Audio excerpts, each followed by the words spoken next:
Bismillahirrahmanirrahim. Assalamualaikum warahmatullahi wabarakatuh.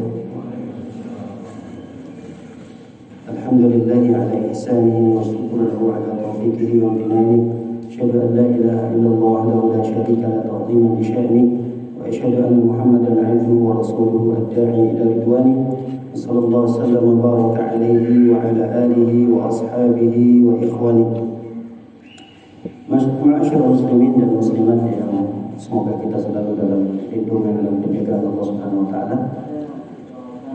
Alhamdulillah, kita bersyukur kepada Allah Subhanahu wa taala atas karunia, nikmat, taufik, hidayah yang dengannya kita bisa berkumpul di rumah Allah yang kita cintai ini.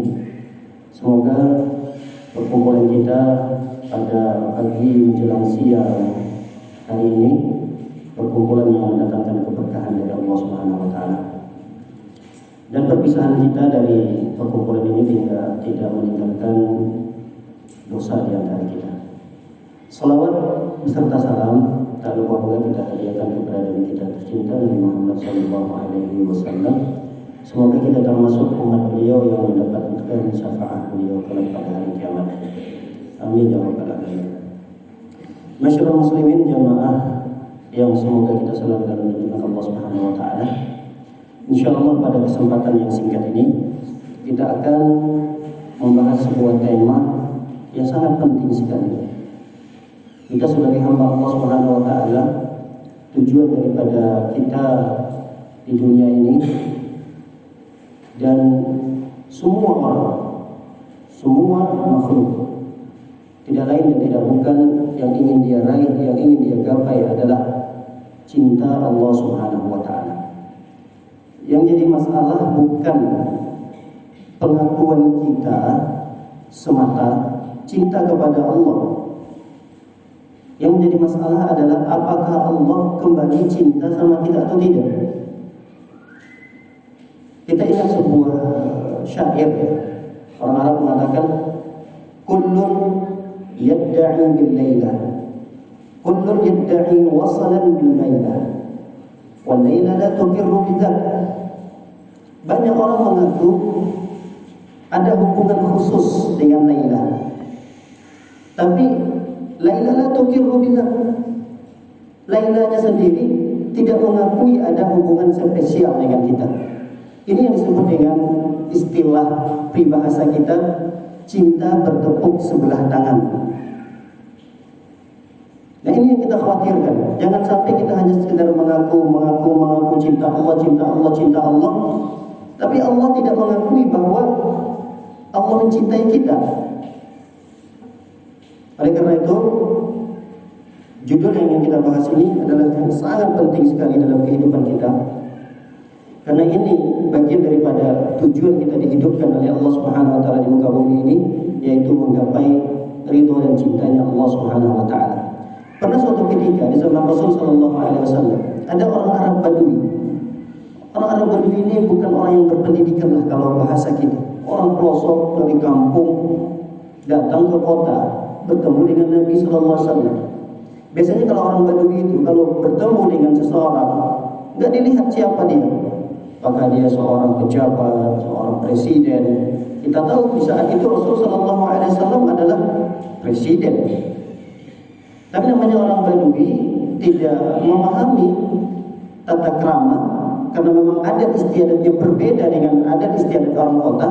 Ketika bertemu dengan Rasul sallallahu alaihi wasallam, dia langsung saja bertanya to the point. Katanya pada Rasul sallallahu alaihi wasallam, "Mata sa'ah?" Ya Rasulullah, mata sa'ah? Wahai Rasulullah, kapan terjadinya kiamat? Ya, karena pertanyaan itu Rasul sallallahu alaihi wasallam juga tidak berbasa-basi. Lalu kemudian Rasul SAW bertanya kembali kepada Arab Badui ini. Kata Rasul sallallahu alaihi wasallam, "Madza a'dadta laha?" Kau bertanya tentang kapan hari kiamat. Tapi apa yang engkau persiapkan untuk menghadapi hari kiamat itu? Dalam riwayat yang lain diceritakan bahwa Arab Badui ini jujur. Ya Rasulullah, aku ingin bertemu dan mempersiapkan diri untuk menghadapi hari kiamat tidak banyak ya Rasulullah. Aku tidak membawa pahala salat yang banyak, aku tidak membawa pahala puasa yang banyak, aku juga tidak membawa pahala sedekah yang banyak. Jadi yang aku andalkan tatkala nanti hari kiamat terjadi ya Rasulullah, yaitu hubbullah wa rasulih. Jadi yang aku persiapkan, dan ini adalah amalan yang aku andalkan nanti ketika bertemu dan menghadapi hari kiamat, kata beliau, tidak lain dan tidak bukan adalah cinta kepada Allah dan cintaku kepadamu ya Rasulullah. Lihat komentar Rasul sallallahu alaihi wasallam tatkala mendengar jawaban orang Arabi ini tadi. Kata Rasul sallallahu, "Anta ma'a man ahbabta." Engkau akan bersama dengan siapa yang engkau cintai. Ini yang perlu kita garis bawahi. Kita kelak pada hari kiamat itu dikumpulkan oleh Allah Subhanahu wa taala dengan orang yang dulu siapa yang kita cintai di dunia ini, siapa-siapa saja yang kita idolakan. Jadi kalau kita mengidolakan orang-orang kafir, bisa jadi kita masuk dalam golongan mereka. Makanya Rasul sallallahu alaihi wasallam mewanti-wanti ini, man tashabbaha biqaumin fahuwa minhum. Siapa orang yang menyerupai suatu kelompok, suatu kaum, maka dia terancam ikut dikumpulkan bersama kaum itu.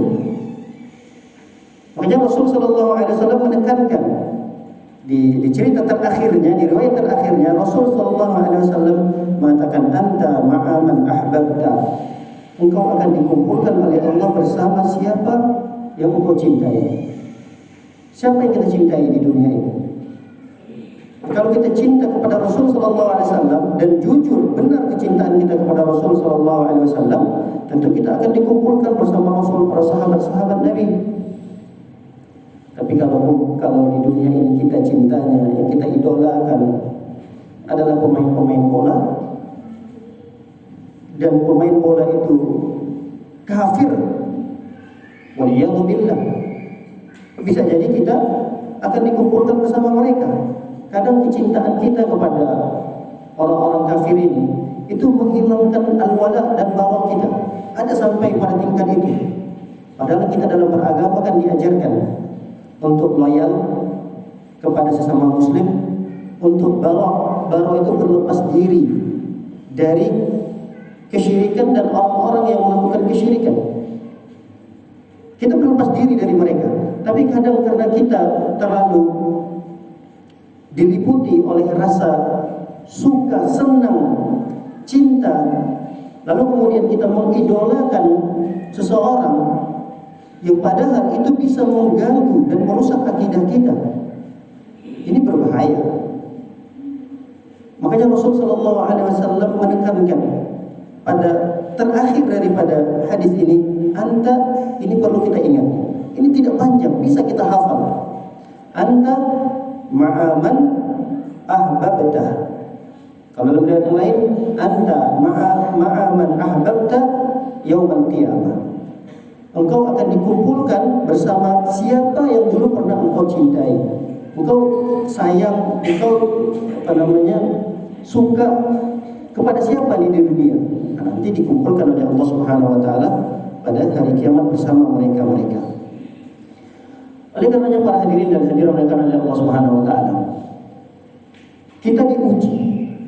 Jadi kita tidak hanya ngomong, enggak sebatas saya cinta Allah, saya cinta Allah. Tentu ada buktinya. Apa buktinya kita cinta kepada Allah Subhanahu wa taala? Jangan sampai kita hanya sebatas pengakuan doang, toh tidak ada pembuktiannya. Maka ada satu surah, ada satu ayat dalam surah Ali Imran ayat 31. Allah Subhanahu wa taala berfirman, "In kuntum tuhibbunallah fattabi'uni yuhibbukumullah." Ini dikatakan oleh para ulama, ayat ini disebut dengan ayatul mihnah. Ayatul mihnah itu adalah ayat ujian. Ayat ini adalah sebagai bentuk ujian dari pengakuan kita. Kita cinta kepada Allah, kita cinta kepada Rasul. Mana buktinya mana? Makanya disebut dengan ayatul minnah. Ayat ini adalah ayat untuk memuji sampai sejauh mana pengakuan kita itu benar atau tidaknya. Kita cinta kepada Allah, ini buktikan. Ayat ini membuktikan. Kata Allah Subhanahu wa taala, "Qul in kuntum tuhibbunallah," jika kalian mengaku cinta kepada Allah, fattabi'uni. Maka kata Rasul sallallahu alaihi wasallam, ikuti aku. Aku di sini adalah Rasul sallallahu alaihi wasallam. Ini bentuk cinta kita kepada Allah. Kalau ada orang yang mengatakan saya cinta kepada Allah, saya cinta kepada Allah, tapi dia jauh dari ajaran Rasul sallallahu alaihi wasallam, ini cinta omong kosong. Ini kalau bahasa anak mudanya apa namanya ini? Gombal. Ini cuma sekedar gombal doang. Yang mau digombalnya Allah. La haula wala quwwata illa billah. Kalau manusia yang dia gombal dengan janji-janji palsunya, mungkin ada orang yang tertipu. Mungkin banyak akhwat-akhwat yang di luar sana yang ditipu sama dia dengan janji-janji palsunya. Tapi Allah nggak bisa. Allah nggak bisa ditipu. Kita berucap, saya cinta Allah, saya cinta Allah. Nggak bisa. Ada buktinya. Mana buktinya? Fattabi'uni. Ikuti Rasul sallallahu alaihi wasallam. Mengikuti Rasul sallallahu alaihi wasallam ini adalah dalam hal beragama. Kita cinta Allah, tapi cara sholat kita jauh dari ajaran Rasulullah. Mana cinta kita kepada Allah? Bohong. Kita cinta kepada Allah Subhanahu wa taala, tapi kita jauh dari syariat, dari sunnah-sunnah Nabi sallallahu alaihi wasallam. Apa? Cinta apa yang disebutkan di sini? Kita cinta kepada Allah Subhanahu wa taala, tapi jalan kita tidak berada pada jalan yang ditempuh oleh para sahabat. Jauh sekali. Ini jalan ditempuh oleh para sahabat. Kita malah belok ke kiri, belok ke kanan. Mana bukti cinta kita kepada Allah Subhanahu wa taala? Buktikan. Buktinya adalah fattabi'uni, ikuti Rasul sallallahu alaihi wasallam. Oleh karenanya para hadirin dan hadirat oleh karena Allah Subhanahu wa taala menunjukkan bahwa cinta kepada Allah Subhanahu wa taala adalah perkara yang penting. Rasul sallallahu alaihi wasallam mengajarkan kita sebuah doa. Mengajarkan kita sebuah doa, dan doa ini didapatkan oleh Rasul sallallahu alaihi wasallam dari Nabi Daud. Jadi ini doa bukan sekedar diamalkan oleh Rasul dan para sahabat. Ternyata doa ini sudah jauh diamalkan oleh umat-umat sebelum kita. Ini kalau bisa dihafalkan ini. Kalau bisa dihafalkan doa ini. Yang sudah hafal alhamdulillah, tinggal diperbanyak saja. Ada yang sudah hafal doanya ini? Saya kira sudah hafal. Ada yang sudah hafal? Ada yang sudah hafal doanya? Meminta agar Allah mencintai kita dan kita cinta kepada Allah Subhanahu wa taala.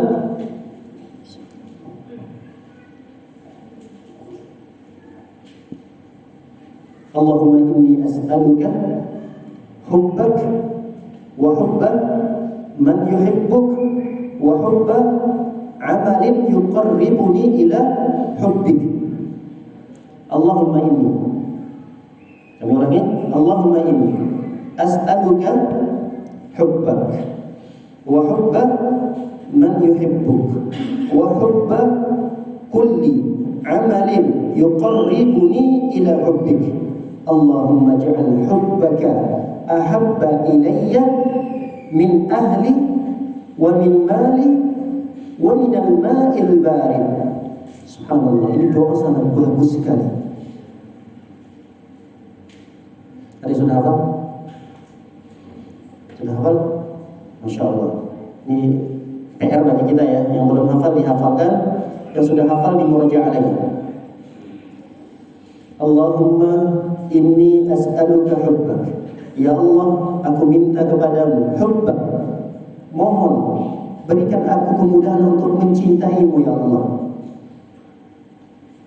Allahumma inni as'aluka hubbak wa hubba man yuhibbuk. Ya Allah, berikan juga kemudahan bagiku untuk mencintai orang-orang yang mencintaimu ya Allah.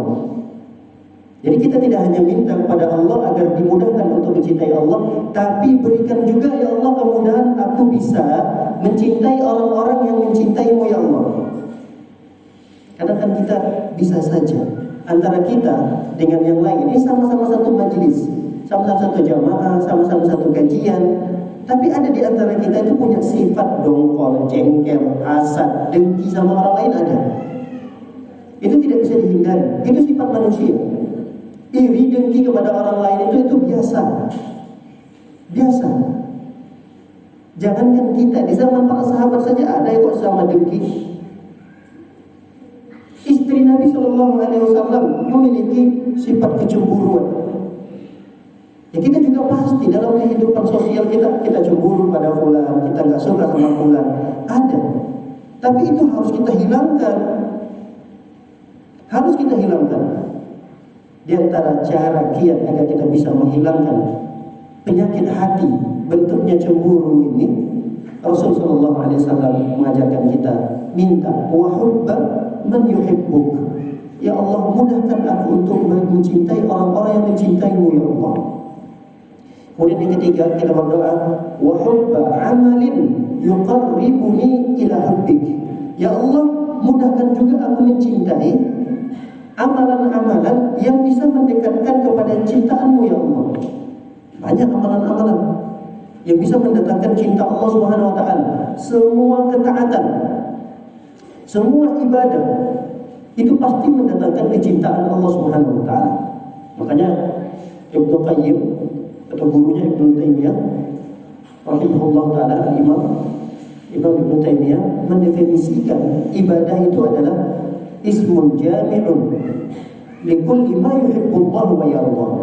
Ibadah itu adalah satu nama yang mencakup apa saja yang dicintai dan diridhai oleh Allah. Jadi apa saja yang dicintai dan diridhai oleh Allah itu ibadah. Itu artinya setiap ibadah yang kita lakukan itu pasti mendatangkan kecintaan Allah Subhanahu wa taala. Nah, kita minta kepada Allah, ya Allah, berikan kemudahan aku untuk suka, cinta sama amalan-amalan itu. Apa yang terkadang amalan yang berat bagi kita? Yang paling berat itu contoh-contohnya apa? Amalan yang paling berat bagi kita. Masya Allah, jangan itu saja. Dari itu. Salat subuh, Masya Allah, salat subuh. Salat subuh itu berat. Apalagi di siangnya kita sudah capek, lelah, ditambah lagi di malamnya, belum selesai pekerjaan, kita masih lanjutkan. Kadang kita tidur larut malam, kita istirahat di malam itu baru hitungan 1 jam atau 2 jam, mungkin ada yang 3 jam. Bayangkan di malam itu baru istirahat 3 jam. Di malam tersebut Allah memanggil dengan panggilan azannya untuk memanggil kita, ayo ke masjid, hayya 'alas shalah. Waduh, udah terdengar nih suara azan. Ini berat sekali. Kaki kita itu turun dari kasur itu berat sekali. Mata kita ini kayaknya ada 100 kilo yang nyimpit, nggak bisa dibuka. Berat. Itu semua tidak akan mungkin diberikan kemudahan oleh Allah Subhanahu wa taala kecuali dengan pertolongan. Dan pertolongan Allah ini gak mungkin kita bisa dapatkan kecuali dengan berdoa, minta kepada Allah. Minta. Makanya Rasul sallallahu alaihi wasallam mengajarkan doa ini supaya kita suka kepada satu amalan yang amalan itu bisa mendatangkan kecintaan Allah Subhanahu wa taala. Lalu dilanjutkan lagi doanya. Rasul sallallahu alaihi wasallam melanjutkan, Allahumma ja'al hubbaka ahabba ilayya min nafsi wa ahli wa minal ma'il barid. Kata Rasul sallallahu alaihi wasallam, ya Allah, jadikanlah kecintaanku kepadamu ya Allah, ahabba, lebih aku cintai min nafsi, dari diriku, wa min ahli, dari keluargaku, wa minal ma'il barid, dan dari air yang dingin. Kami ulangi potongan doa yang kedua ini. Ya Allah, jadikanlah kecintaanku kepadamu ya Allah lebih besar daripada kecintaanku terhadap diriku. Ada yang di antara kita yang tidak cinta pada diri kita. Ada yang tidak suka pada diri sendiri. Dengan begitu misalnya dia sakiti dirinya, dia bakar dirinya.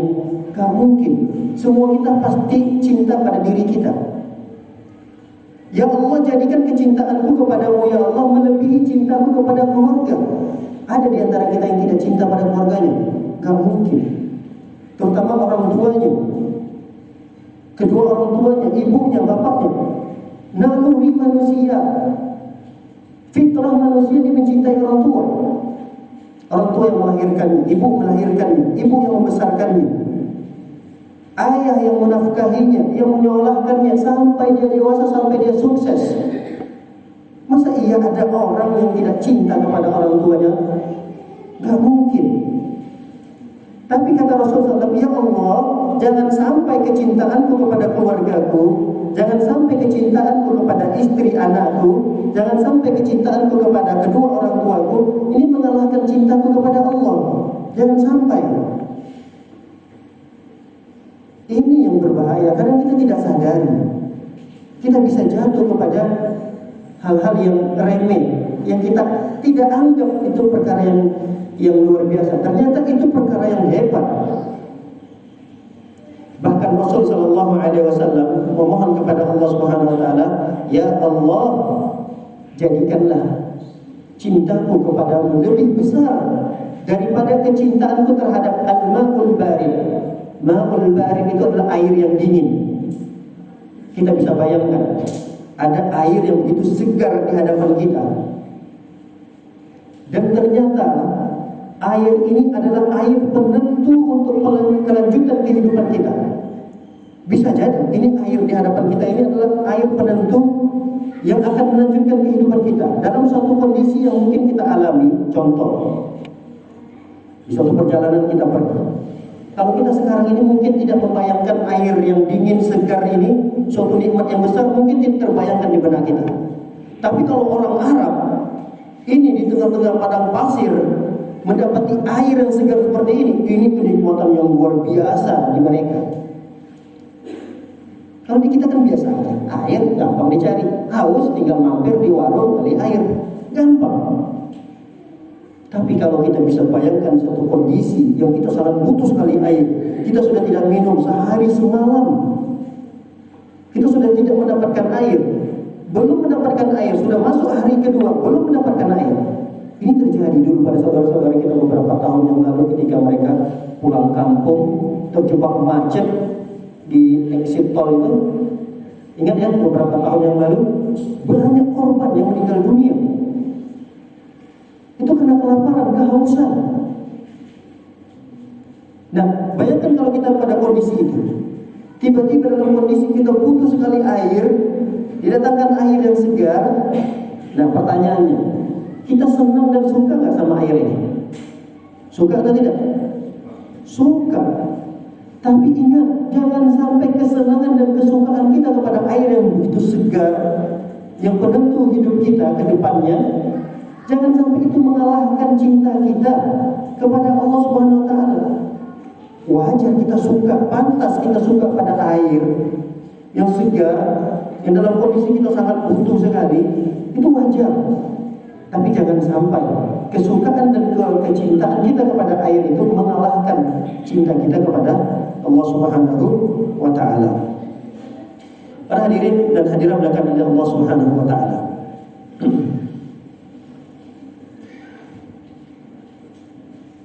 Ada sebagian saudara-saudara kita, mungkin kita,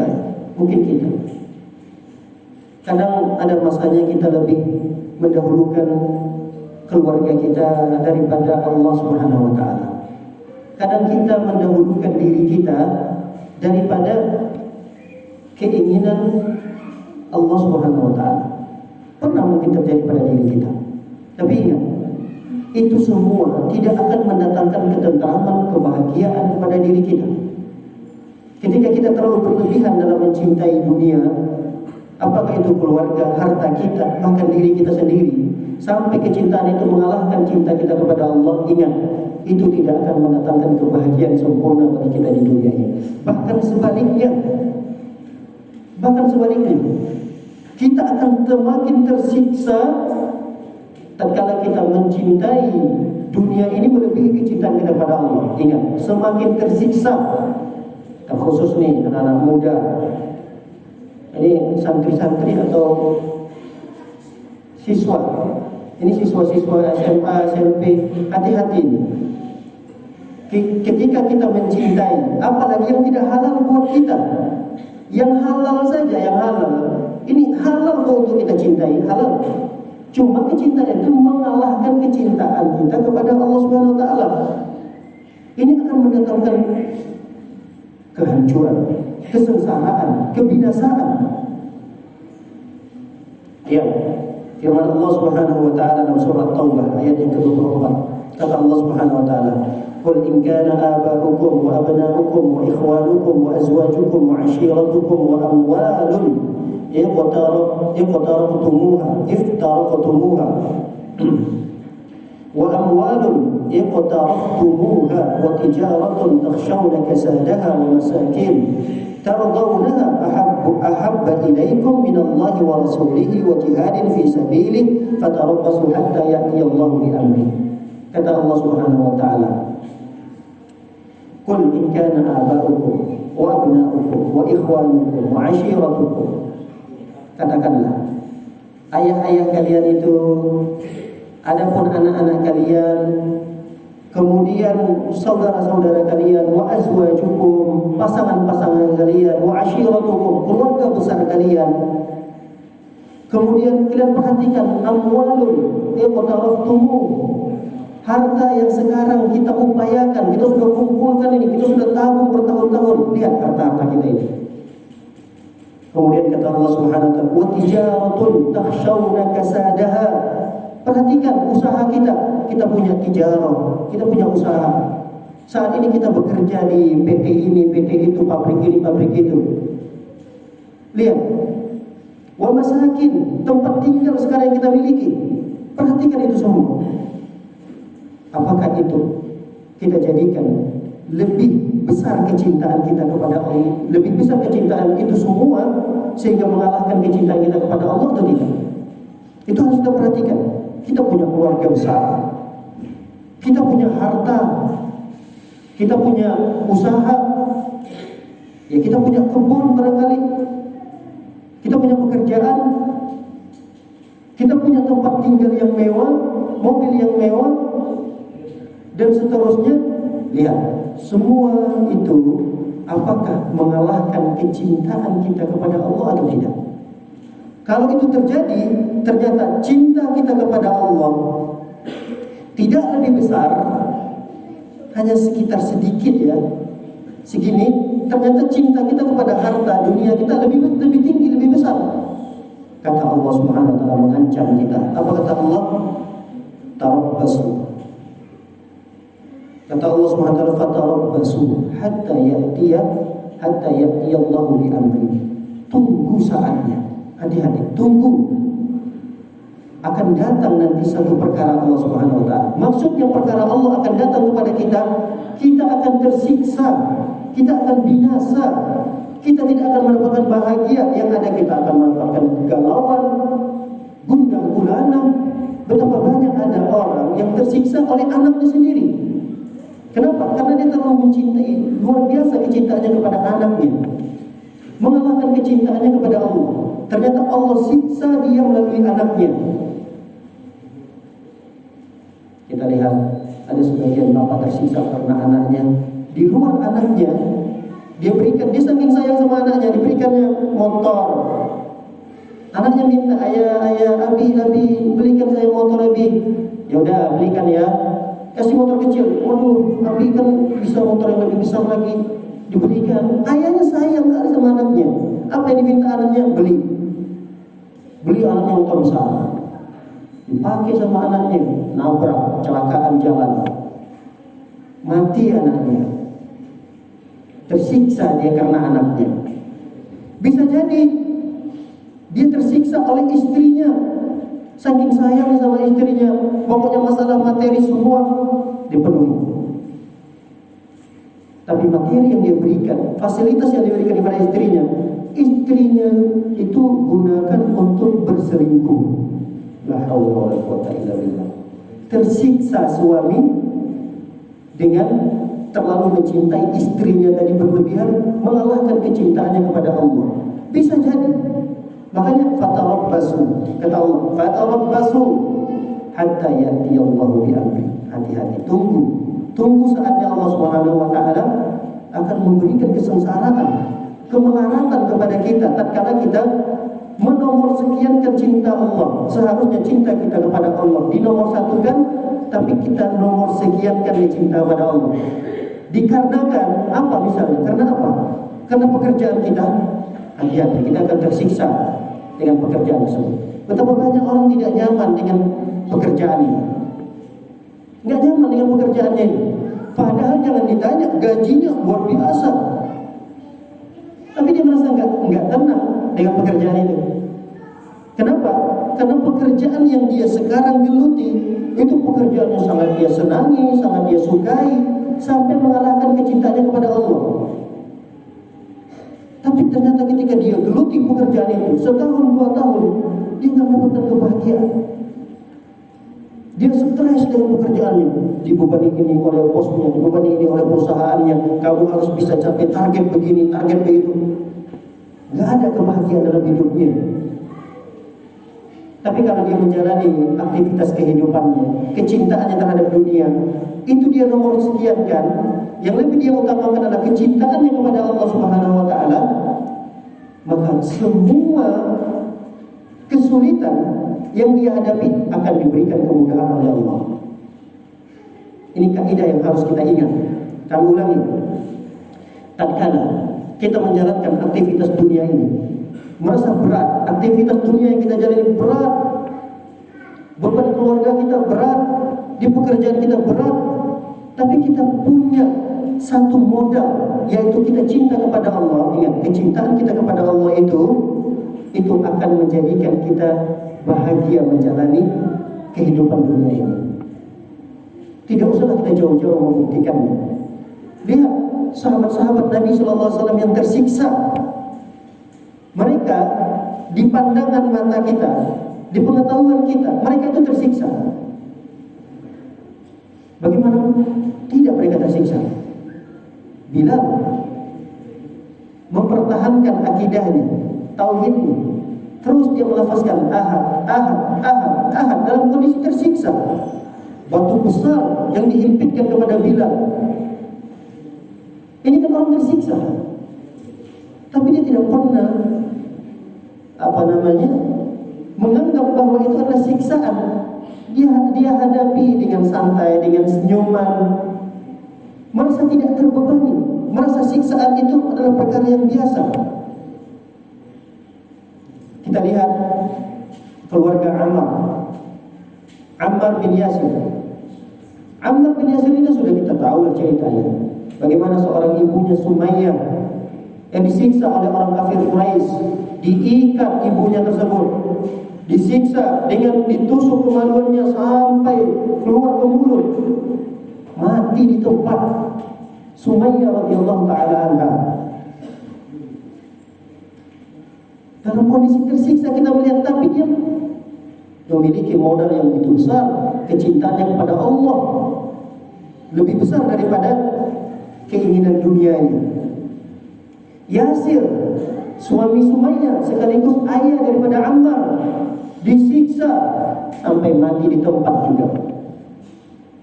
Kemudian Ammar bingung nih, mulai pada giliran dia orang kafir Quraisy berpindah kepada Ammar. Ammar gak ingin mati konyol, dia memilih rukhsah, ada keringanan yang diberikan oleh syariat ini. Dia boleh mengucapkan kalimat kufur, tapi hatinya tetap beriman.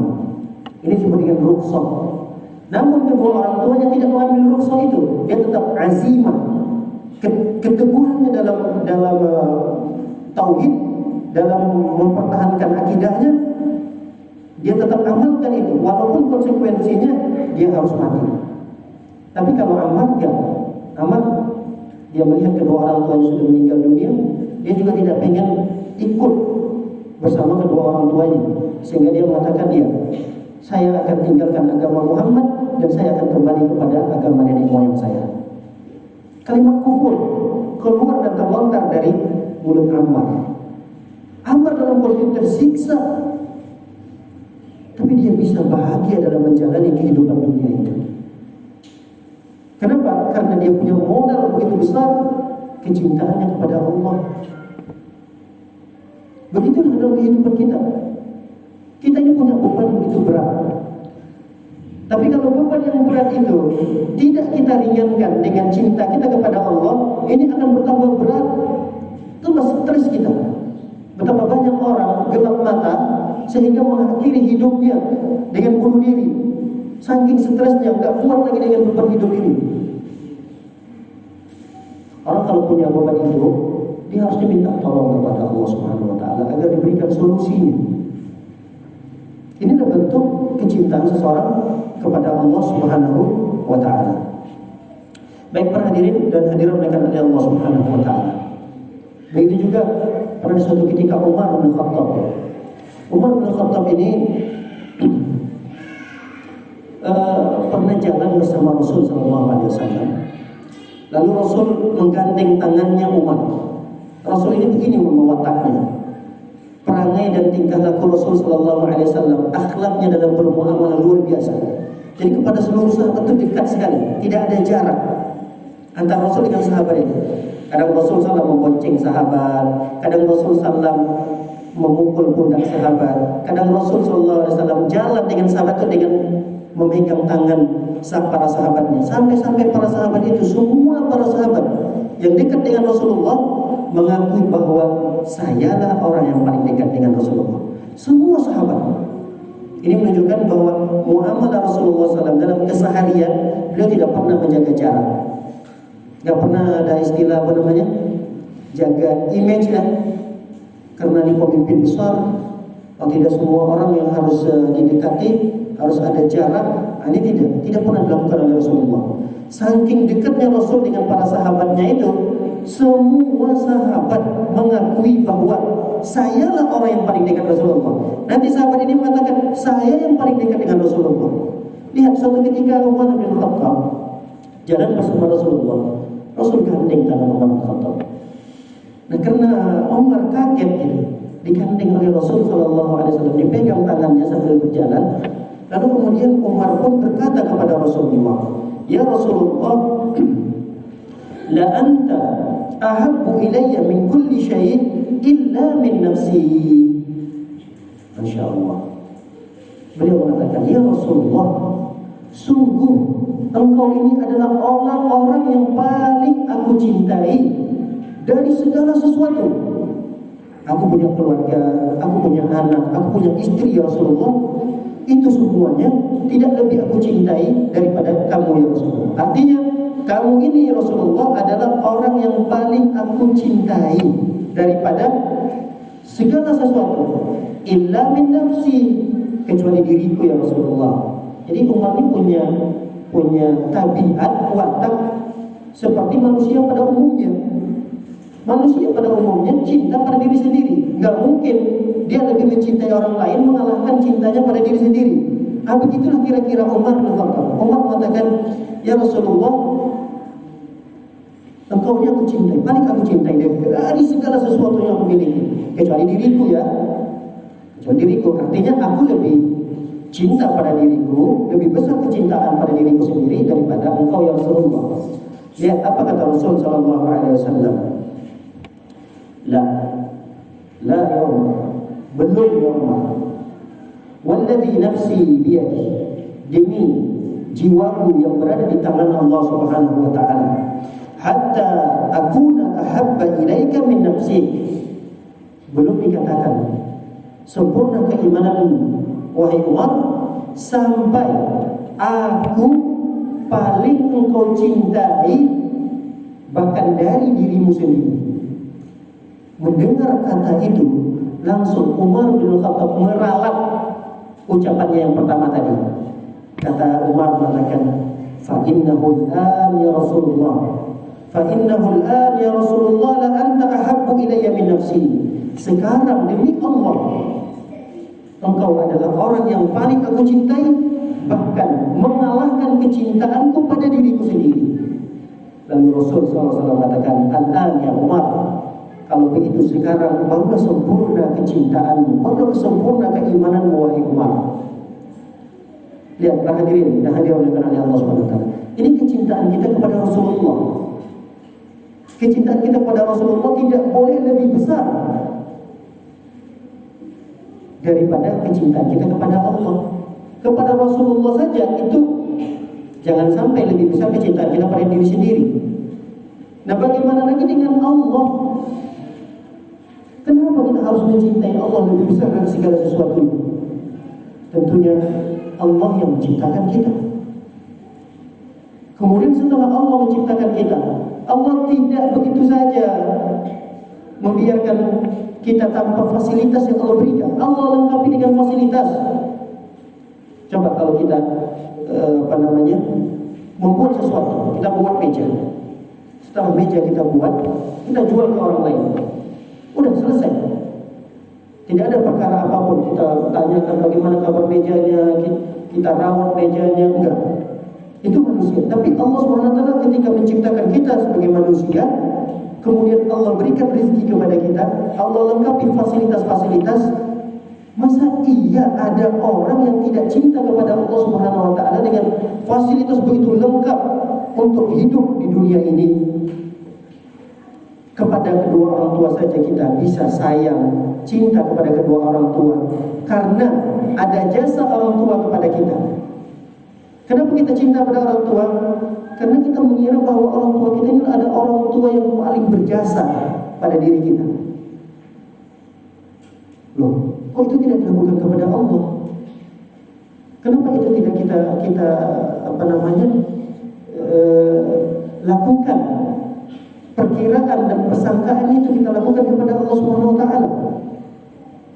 Ini kan keliru.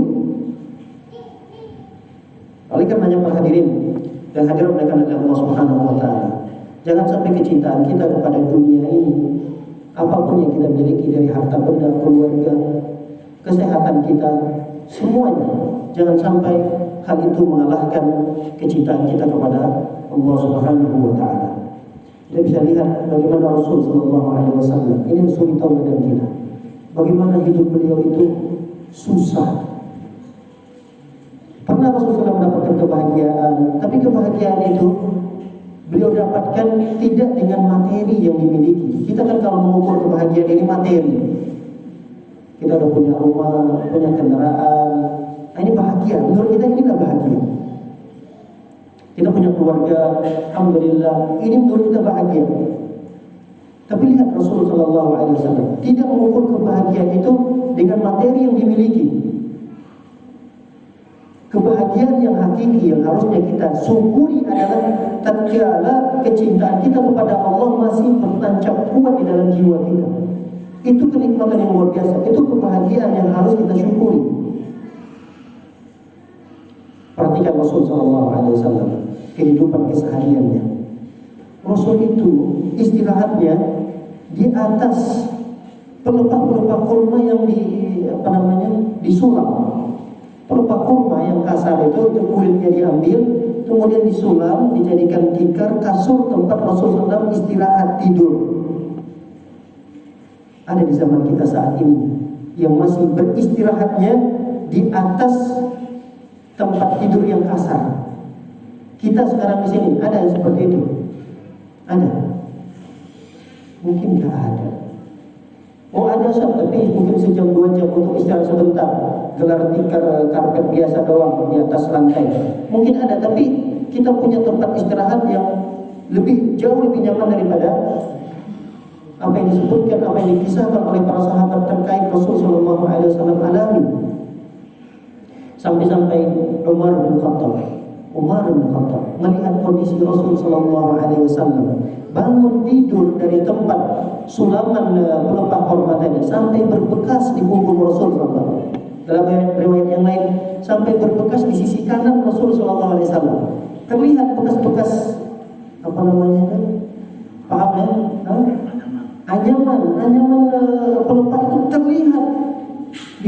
Rasulullah, di sisi kanan badan Rasul Sallallahu Alaihi Wasallam. Melihat kondisi seperti itu, Umar menangis. Padahal di zaman itu kaum muslimin sudah jaya-jayanya, sedang jaya-jayanya. Beberapa peperangan sudah dimenangkan oleh kaum muslimin. Harta peperangan yang disebut dengan ghanimah itu banyak di Baitul Mal. Andai kata Rasul Sallallahu Alaihi Wasallam pengen, tinggal ucapkan aja kepada para sahabatnya. Apa susahnya bagi Abu Bakar? Apa susahnya bagi Umar? Ini sahabat-sahabat kaya raya. Apa susahnya bagi Abdurrahman bin Auf? Ini sahabat luar biasa kaya raya. Andai kata Rasul SAW tinggal ucapkan, Umar, tolong saya carikan tempat tidur yang empuk. Saat itu datang, saat itu bisa tersedia. Tapi kebahagiaan tidak diukur dengan begitu. Tapi kebahagiaan itu diukur dengan hati kita. Apakah hati kita dipenuhi dengan cinta kepada Allah? Kalau hati kita kosong daripada kecintaan kepada Allah, apapun dari kenikmatan dunia itu tidak akan menjadikan kita bahagia.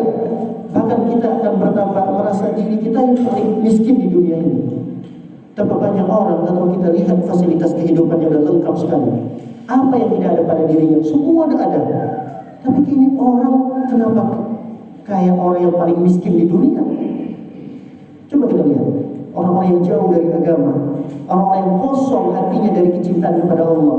Secara zahir kita lihat ini orang sudah berkecukupan, sudah punya ini, punya itu, punya ini, punya ini.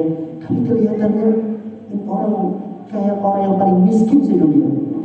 Seringkali kalau kita ngomong kita ceritanya apa? Aduh, saya pengennya beli ini, saya punya ini tuh kayaknya nggak nyaman bagi saya. Ini nggak pas buat saya. Saya pengen cari yang ini. Sudah ada dibelikan lagi kendaraan udah nyaman, menurut kita udah bagus banget. Dia merasa nggak nyaman juga, merasa nggak enak juga lagi. Dia jual lagi, beli lagi, atau tambah lagi dan seterusnya. Kayaknya orang yang paling butuh terhadap fasilitas dunia itu dialah di dunia ini. Lalu ada orang-orang yang masih goyah sepeda, kemana-mana pakai sepeda. Ada yang mungkin cuma motornya ya jauh lah dari layak kalau kita katakan. Tapi tidak pernah terucap dari lisannya itu, Masya Allah, dia orang yang paling susah. Kemana-mana dia pakai sepeda, nggak pernah terucap dari lisan. Kenapa? Karena dia memiliki kekayaan yang begitu besar dalam hatinya, yaitu cinta kepada Allah begitu besar. Lihat Rasul Sallallahu Alaihi Wasallam. Rasul ketika Umar dalam kondisi menangis, sedih Umar melihat Rasul Sallallahu Alaihi Wasallam ini. Kenapa sih Rasul SAW? Nanti kata kalau memang mau diambil kasur yang mau dipakai oleh Kaisar Romawi, Umar bisa datangkan, sahabat-sahabat yang lain bisa datangkan. Singgah sana, Rasul SAW andai kata mau singgah sana, bangku khusus. Biasanya kan raja itu ada bangku khususnya, yang mewah, yang mungkin itu dipakai oleh raja-raja besar. Di saat itu ada dua kerajaan adidaya, yaitu Romawi dan Persia. Ini kan dua kerajaan besar, bergelimang harta mereka. Dua raja ini bergelimangan harta, tinggal di istana yang begitu megah. Apa yang diinginkan, berupa makanan apa yang ingin dicicipi, langsung hadir. Ketika Rasulullah SAW ingin hal yang sama seperti dua raja besar itu, bisa dilakukan oleh para sahabat. Siapa bilang nggak bisa? Jangan anggap tidak ada di antara para sahabat saudagar kaya raya. Ada, banyak. Tapi Rasulullah SAW tidak ingin memanfaatkan para sahabatnya. Rasul lebih bahagia dengan kondisi beliau saat itu. Ingin mengajarkan kepada para sahabat, beginilah sikap tawadhu, wara' yang dimiliki oleh Rasul SAW yang akan diwariskan kepada para sahabat-sahabatnya. Bukan artinya zuhud, wara' itu tidak boleh kaya, bukan. Tapi bagaimana caranya, apa yang kita miliki ini jangan sampai mengalahkan cinta kita kepada Allah. Itu yang ingin diajarkan. Sekali lagi, Islam tidak sama sekali melarang seseorang itu kaya raya, tidak terlarang. Islam sama sekali tidak melarang seseorang memiliki mobil mewah, silahkan. Islam tidak melarang kita punya istana, bangun kalau kita mampu, silakan. Tapi itu semua jangan sampai mengalahkan kecintaan kita kepada Allah. Rasul sallallahu alaihi wasallam mengatakan kepada Umar, apa pesan Rasulullah? Mali yurid dunia. Apa hubunganku dengan dunia? Emang ada apa dengan dunia? Kata Rasul SAW, innama mathali wa mathalud dunya kamathali rakibin. Rasul SAW mengatakan, istazalla tahta syajarah summa raha wa tarakaha. Kata Rasul SAW, sungguh perumpamaanku dengan dunia ini itu ibarat seorang rakib. Rakib itu musafir yang menempuh perjalanan jauh, tiba masanya dia capek, pengen istirahat, berteduhlah di bawah pohon. Pertanyaannya, apakah ketika kita berteduh di bawah pohon yang kita belum sampai pada tempat tujuan, itu akan kita jadikan tempat selama-lamanya? Yang namanya tempat berteduh sejenak, sebentar, berarti kan tidak selama-lamanya. Hilang rasa capek kita akan tinggalkan itu pohon, kita lanjutkan perjalanan kita. Seperti itulah kira-kira permisalanku dengan dunia ini. Artinya dunia ini hanya tempat peristirahatan sebentar doang. Dunia ini tidak akan dibawa, apa yang kita miliki itu tidak akan dibawa. Pernah ada melihat orang yang safar, perabotan rumah tangganya pun dibawanya? Pernah nggak lihat? Ada orang safar, kulkasnya dibawa sama dia. Ada orang safar, kasur yang empuknya dibawa sama dia. Nanti kalau dia singgah di suatu tempat, kasurnya itu mau dipakai sama dia, istirahat di situ. Dibawanya kulkasnya, nanti kalau dia istirahat di satu tempat, dia bisa minum minuman yang segar, maka kulkasnya dibawa sama dia. Gak ada orang yang safar seperti itu. Orang yang safar, dia akan bawa apa yang dia butuhkan saja. Udah, sesuatu yang tidak dia butuhkan, dia tinggalkan. Itulah yang ingin diajarkan. Pesan inilah yang akan ingin disampaikan oleh Rasul SAW kepada kita. Dunia ini yang kita miliki gak akan kita bawa. Istana yang kita punya gak akan kita bawa. Kendaraan yang mewah yang kita punya gak akan kita bawa.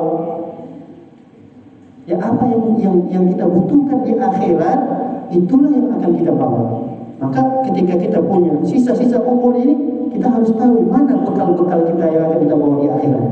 Jangan sampai kita sibuk mengumpulkan sesuatu di dunia ini, tapi sesuatu itu ternyata bukan menjadi bekal kita nanti di akhirat, malah menjadi beban kita di akhirat. Jangan sampai. Nah, apa bekal kita yang paling utama? Cinta kita kepada Allah Subhanahu wa taala. Cinta kita kepada Allah itu adalah bekal utama yang akan kita bawa menghadap Allah nanti pada hari kiamat. Makanya tadi Rasul SAW mengatakan, Anta ma'aman ahbabta, engkau akan bersama dengan siapa yang engkau cintai. Jadi cinta itu adalah bekal yang paling utama kita bawa ketika kita bertemu dengan Allah Subhanahu wa taala pada hari kiamat. Baik para hadirin dan hadirat oleh Allah Subhanahu wa taala, apa kira-kira efek daripada cinta kita kepada Allah ini? Apa yang terjadi pada diri kita tatkala kita sudah mengupayakan cinta kita begitu besar kepada Allah Subhanahu wa taala? Maka di antara yang terjadi pada diri kita adalah hati kita itu semakin lembut. Kalau hati kita dipenuhi cinta kepada Allah, hati kita ini lembut. Terkadang kelembutan hati seseorang itu tergambarkan dari sukanya dan seringnya atau biasanya dia menangis. Jadi ada orang yang seperti itu, menunjukkan hatinya itu lembut. Dia kadang gampangan, orangnya nangis itu tersentuh. Ada orang seperti itu. Tapi ini tidak semua harus seperti itu. Jangan sampai kita menuduh orang lain yang dia mungkin sulit untuk menangis kalau kita katakan hatinya keras. Enggak. Tapi umumnya orang kalau punya hati yang lembut, dia mudah tersentuh. Dan ini ketika orang memiliki hati yang lembut seperti ini hati dikuasai oleh cinta yang begitu besar kepada Allah Subhanahu wa taala.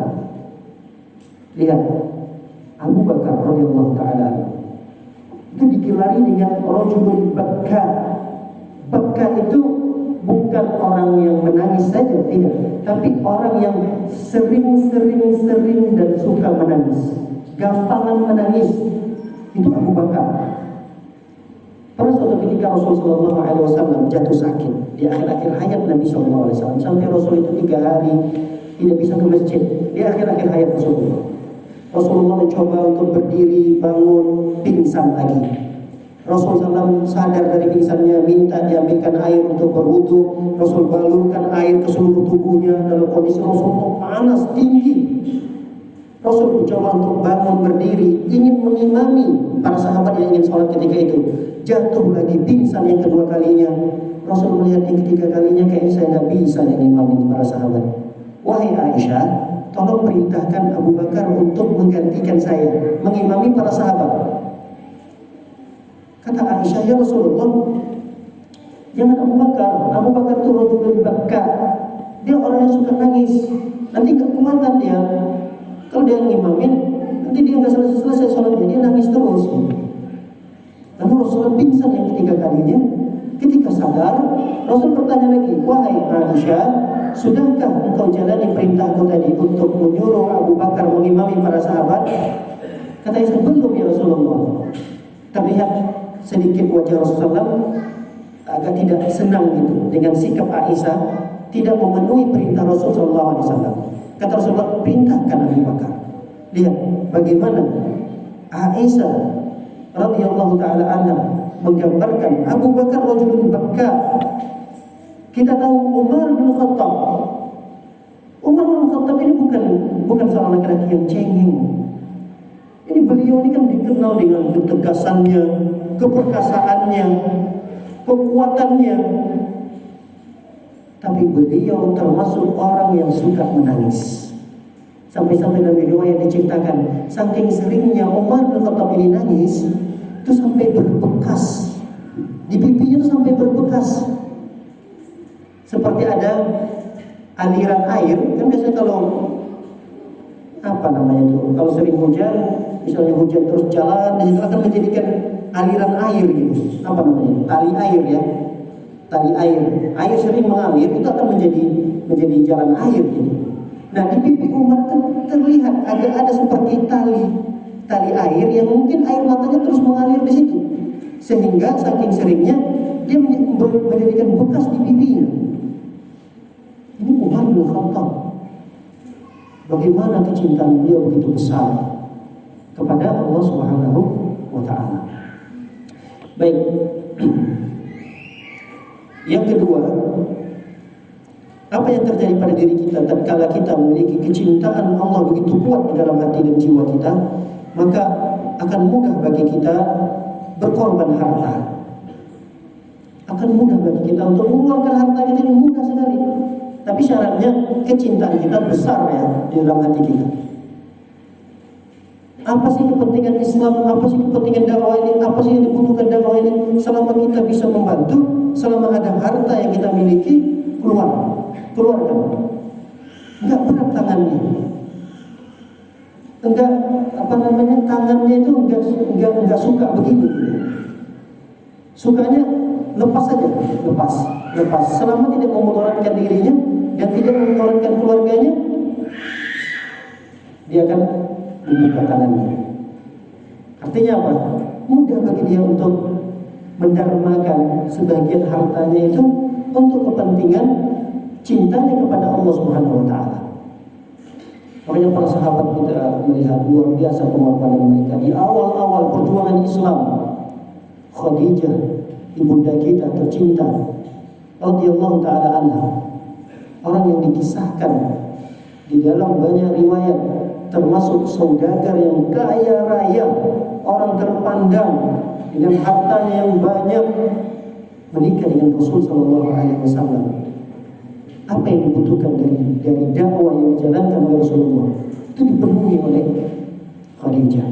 Sampai beliau meninggal dunia tidak tersisa lagi hartanya. Ada beberapa kebun, yang kebun itu juga yang tidak banyak lah, yang diwariskan kepada Fatimah. Ketika Rasulullah SAW meninggal dunia, tinggal satu ahli waris Rasulullah, Fatimah. Tapi itu harta tidak banyak. Lihat bagaimana pengorbanan Abu Bakar, Umar, ketika Rasulullah SAW sangat membutuhkan biaya peperangan tatkala itu, besar sekali biayanya. Lalu kemudian Rasulullah SAW mengumpulkan para sahabatnya. Siapa di antara para sahabat yang ingin mendamaikan, menginfakkan hartanya untuk persiapan perang kita? Mari, silahkan, kami terima dengan lapang, dengan tangan terbuka. Bergegas Abu Bakar pulang ke rumah. Semua harta yang bisa dibawa ketika itu dibawa oleh Abu Bakar. Semua hartanya dan diberikan kepada Rasulullah. Ya Rasulullah, nih semua hartanya. Maksudnya kata para ulama, semua di sini bukan dari A sampai Z-nya, bukan. Tapi harta yang siap ketika itu yang ada di rumah beliau, yang bisa diinfakkan, semuanya beliau infakkan. Bukan maksudnya semua di sini rumah beliau infakkan, kebun beliau infakkan, bukan. Ya, semua di sini maksudnya yang siap ketika itu ada, pulang dia lihat mana nih semua dikumpulkan, semuanya diinfakkan oleh beliau.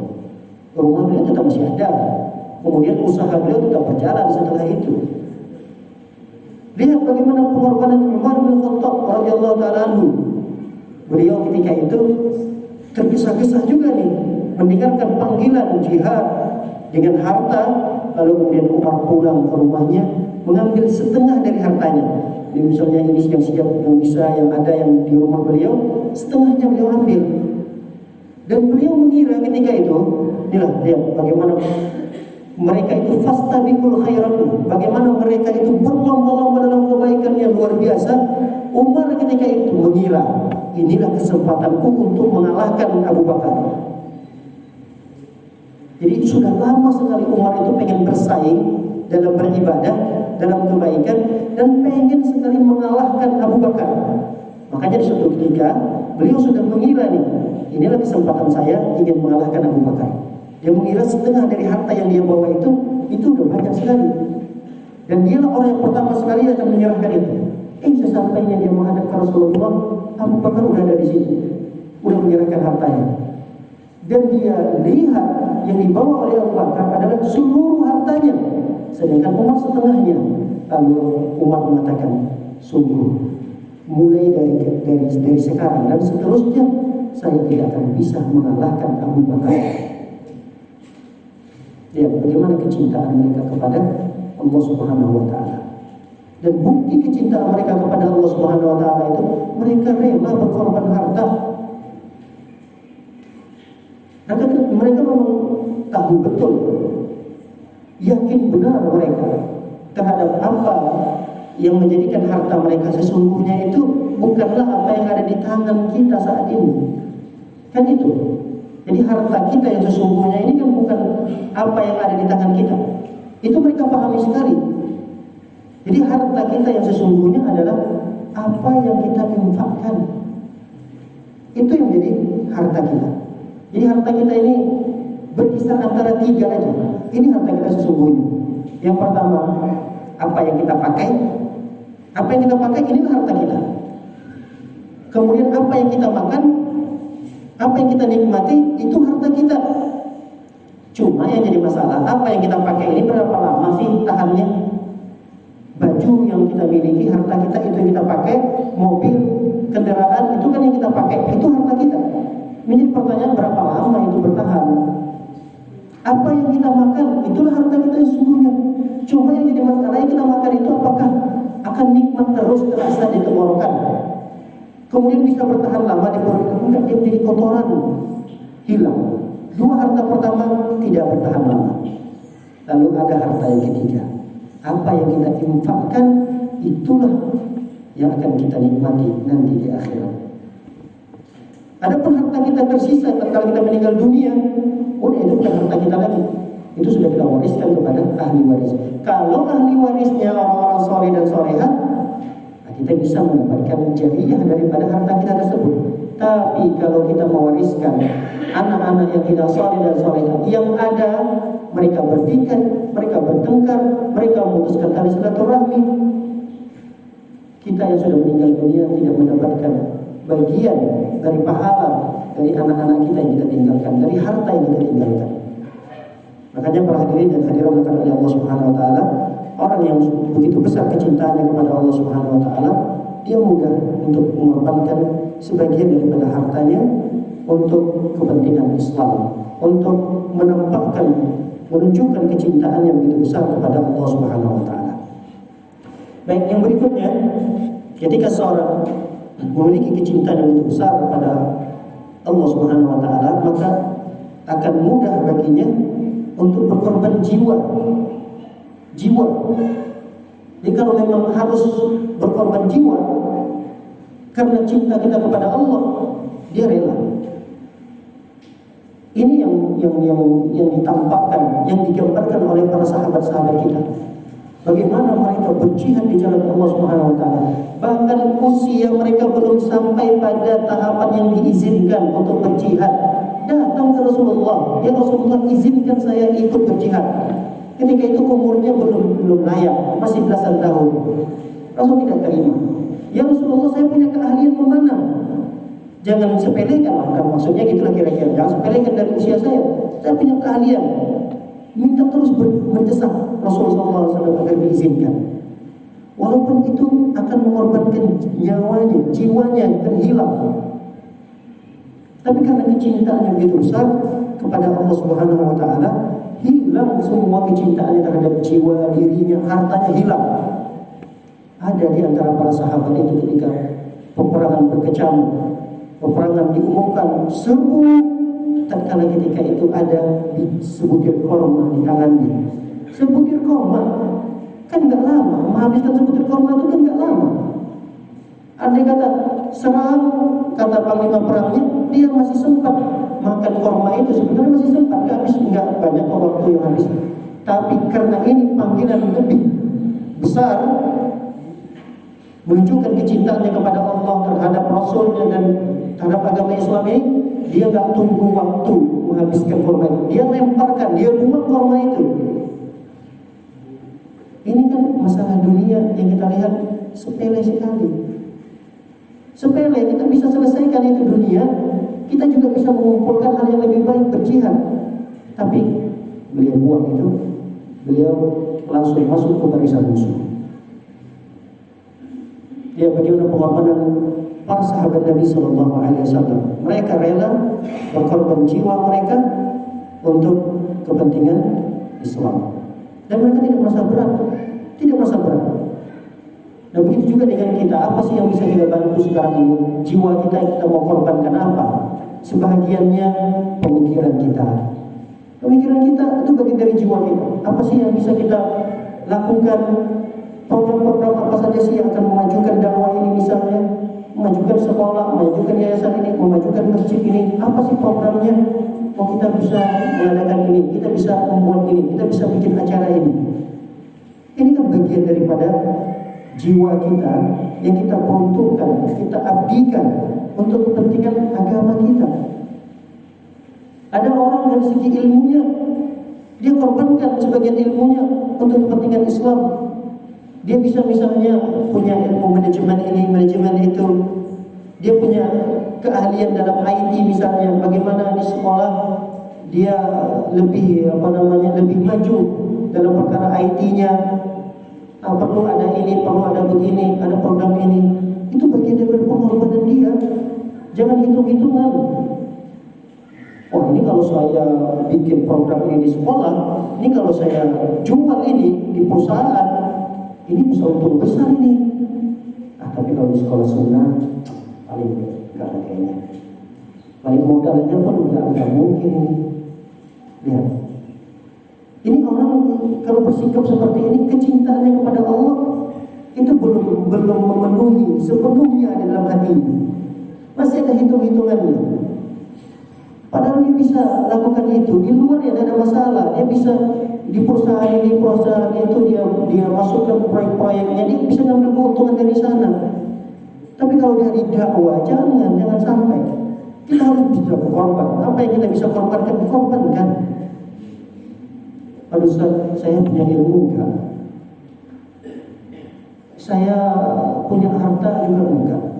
Saya punya tenaga silakan. Tenaga, misalnya ada pembangunan sana, Ustaz saya hari libur nih, izinnya saya membantu tukang-tukang itu. Minimal saya kontrol mereka lah, apa yang mereka bisa kerjakan. Ada yang mungkin malas-malas, saya akan tegur, Pak, ayo kerja yang benar. Atau saya ikut ngangkat semennya, angkat batunya, mumpung saya lagi libur ini misalnya. Juga kajian nggak ada, saya bisa bantu dengan tenaga saya. Bantu. Itu yang kita lakukan. Tidak harus menunggu jihad dulu, baru gugur mati di Malaysia. Tidak seperti itu. Apalagi di zaman kita sekarang ini kan di negara kita aman, tentram, tidak ada panggilan jihad. Kita bisa berjihad dengan cara-cara yang lain untuk membela agama Islam ini. Jangan diartikan jihad itu harus berperang di tengah-tengah kecamaukan musuh. Tidak, kita bisa lakukan hal-hal yang bisa mengorbankan sebagian jiwa kita, sebagian pemikiran kita, sebagian keahlian kita, sebagian dari tenaga kita. Sumbangkan itu semua bentuk cinta kita kepada Allah Subhanahu wa Ta'ala. Baik, berikutnya yang terjadi pada diri kita tatkala yang keberapa ini? Yang keempat. Yang keempat, akan mudah bagi kita untuk mengikhlaskan niat dalam beribadah. Jadi kalau jiwa kita, hati kita dipenuhi dengan cinta kepada Allah Subhanahu wa Ta'ala, maka akan mudah bagi kita untuk beribadah dengan ikhlas kepada Allah Subhanahu wa Ta'ala. Karena tidak ada lagi rongga atau ruang dalam jiwa kita itu buat hal-hal yang lain daripada selain Allah. Tatkala kita punya jiwa, hati yang itu masih belum sepenuhnya mencintai Allah Subhanahu wa Ta'ala, berarti masih ada rongga yang memungkinkan kita beribadah, namun dinodai dengan ingin dipuji, ingin dilihat, ingin diakui. Saya punya jasa loh dalam membangun masjid ini. Saya punya jasa loh dalam membentuk yayasan ini. Saya punya jasa loh dalam membangun sekolah ini. Nah, tatkala dia melakukan amalan-amalan yang begitu besar itu, pengen diakui saya berjasa. Ini orang berarti kecintaannya kepada Allah Subhanahu wa Ta'ala belum sepenuhnya. Nah, kita kalau mau berkorban harta, jiwa, raga kita, pemikiran kita, jangan kita pengen diakui, jangan pengen dipuji, jangan pengen dianggap. Udah, kita mau mengerjakan ibadah lillahi ta'ala, karena Allah Subhanahu wa Ta'ala. Jelas. Tidak perlu lagi dikembangkan dalam hal-hal duniawi yang itu akan merusak niat kita. Rasulullah SAW bersabda, "Ana aghna syuraka'i 'ani syirki man 'amila 'amalan asyraka fihi ma'i ghairi taraktuhu wa syirkahu." Kata Rasulullah SAW, "Ana aghna syuraka'i 'ani syirki." Aku orang yang tidak butuh. Aku adalah zat, kata Allah SWT dalam diskusi, aku adalah zat yang tidak butuh terhadap perbuatan syirik dan kepada orang yang melakukan kesyirikan. Aku tidak butuh persekutuan itu. Siapa orang man amila amalan asyraka fi ma'ya fihi taraktuhu wa syirkahu. Siapa orang yang beramal satu amalan yang dia mensyirikatkan, mensekutukan kepada amalan tersebut, maka akan aku tinggalkan orang itu dan aku tinggalkan perbuatannya. Udah, orang tidak butuh. Allah tidak butuh dengan orang tersebut, dan Allah tidak butuh dengan ibadahnya. Kemudian yang berikutnya, yang berikutnya akan memilih teman dekat dengan Allah Subhanahu wa Ta'ala. Jadi orang kalau sudah memiliki kecintaan begitu besar kepada Allah, dia akan memilih teman-temannya dalam bergaul, siapa yang dia temani, siapa orang yang perlu dia tinggalkan. Itu bagi orang yang memiliki kecintaan yang besar kepada Allah Subhanahu wa taala. Tapi kalau kecintaannya tidak sepenuhnya kepada Allah Subhanahu wa taala, dia akan mencari teman yang akan memberikan keuntungan duniawi kepadanya. Dia akan mencari teman yang akan dia bisa mengambil manfaat darinya. Betapa banyak orang mempertahankan pertemanan itu karena ada kepentingan di sana. Oh, saya mau berteman dengan ini. Kenapa dia berteman dengan ini? Karena dia adalah rekan bisnis saya. Kalau orang yang mencintai Allah Subhanahu wa taala, dia tidak akan mencari teman yang hanya sebatas mendapatkan keuntungan duniawi saja. Kenapa saya suka berteman dengan si A ini? Karena si A ini orangnya suka traktiran. Suka traktir. Ingat, teman-teman yang seperti ini akan terputus. Dengan terputusnya tujuan kita berteman itu. Sekali lagi, kita berteman dengan tujuan dunia, itu ketika tujuan dunia itu terputus, maka terputus pertemanan, selesai, nggak ada lagi pertemanan. Tapi orang yang cinta kepada Allah Subhanahu wa taala, dia akan memilih-milih teman ini. Mana teman-teman yang dia akan habiskan waktunya. Jangan sampai dia berteman kepada orang yang hanya kepentingan duniawi saja yang dia dapatkan, dan dia akan menghabiskan waktunya di sana. Jangan, karena hal itu akan menghabiskan waktunya. Tidak haram, memang tidak haram. Orang berteman, kenapa berteman dengan ini? Ustaz, saya satu hobi dengan dia. Masalah duniawi, gak ada masalah, silahkan. Coba berapa lama dia akan berteman? Misalnya sehari ini dengan hobi ini 3 jam, 4 jam. Habis 4 jam, 3 jam itu waktunya. Orang yang habis waktunya tanpa beribadah kepada Allah Subhanahu wa taala, dia akan menyesali kelak nanti pada hari kiamat. Allah akan tanyakan nih, umur kita gunakan untuk apa? Allah akan tanyakan, ya Allah, umur saya sebagian besarnya saya gunakan menghabiskan kepada teman-teman nongkrong saya doang. Sebagian kecilnya cuma saya gunakan untuk beribadah, sebagian kecilnya lagi untuk duduk di majelis ilmu. Padahal Allah Subhanahu wa taala memberikan waktu sehari 24 jam. Makanya jangan sampai kita punya teman yang teman itu memberikan pengaruh yang tidak baik kepada kita, walaupun tidak sampai jatuh kepada kemaksiatan. Apalagi ada teman yang mengajak dan bergelimang dengan kemaksiatan, itu tentu lebih layak untuk kita tinggalkan. Teman yang hanya sekedar keuntungan duniawi saja, ini nggak boleh kita jadikan teman yang kita habiskan waktu di sana. Karena itu akan menjadi penyesalan kita nanti di akhirat. Al-akhillau yawma idzin ba'duhum li ba'din adu illa al-muttaqin. Kata Allah SWT, pertemanan yang seperti ini yang sekedar menghabiskan waktu, nanti pada hari kiamat satu dengan yang lainnya mereka saling bermusuhan. Kecuali kalau kita punya teman yang dibina di atas ketakwaan. Ini teman-teman yang seperti ini dipertahankan. Sepulan, Masya Allah, rajin ngaji, sepulan, rajin sholat berjamaah. Ini orang seperti ini dekati, gandeng terus tangannya, jangan dilepaskan. Walaupun berat, kalau kita berteman dengan orang seperti ini berat. Gimana nggak berat? Dikit-dikit dari disehati, dikit-dikit kita salah langsung ditegur. Berat kadang kita punya teman yang baik-baik seperti itu. Tapi teman seperti ini harus dipertahankan, harus dipaksa.